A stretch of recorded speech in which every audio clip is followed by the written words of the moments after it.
Il faut parfois remettre l'église au milieu du village.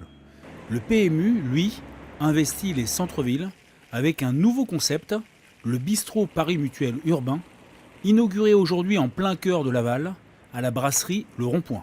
Alors ce nouveau concept des paris mutuels urbains, il est extrêmement important pour nous pour reconquérir les centres-villes et notamment dans les villes de plus de 50 000 habitants. Et il a pour vocation justement de s'adresser à cette clientèle qui vit dans les centres-villes, qui travaille dans les centres-villes. Ils vont trouver ce qui fait l'ADN du PMU, de la convivialité. Et c'est pour ça que c'est important pour nous d'allier le pari hippique à la brasserie traditionnelle. Parce que quand on mange, quand on boit un verre, quand on boit un café, et quand on joue aux courses finalement, on crée du lien social et on crée de la convivialité. C'est ça qu'on recherche parce que c'est ça aussi les courses, c'est pouvoir échanger avec les copains, avec son voisin, avec des inconnus parfois, et en mélangeant un maximum de population.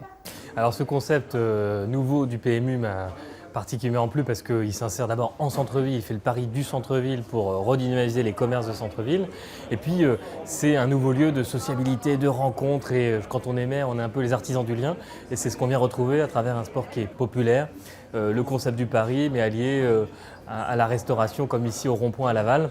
Oui, dans le concept aussi, on développe le côté bistrot à la française, que l'on développe depuis quelques années maintenant, avec une restauration du midi, une restauration rapide et conviviale. Alors l'intérêt économique, oui, dû aux enjeux effectués dans l'établissement, qui nous ramène une rémunération supplémentaire du pari mutuel urbain.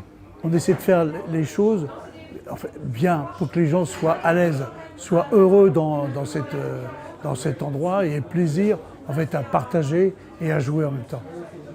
Et on compte à terme en avoir 150, on en aura une trentaine d'ici fin 2026 et on accélère le mouvement. Donc, puisque maintenant les premiers sont sortis, on voit concrètement à quoi ça ressemble et quand on discute avec les mairies, ils sont très sensibles à ce sujet-là et à ce concept. Donc on a de gros espoirs pour la suite.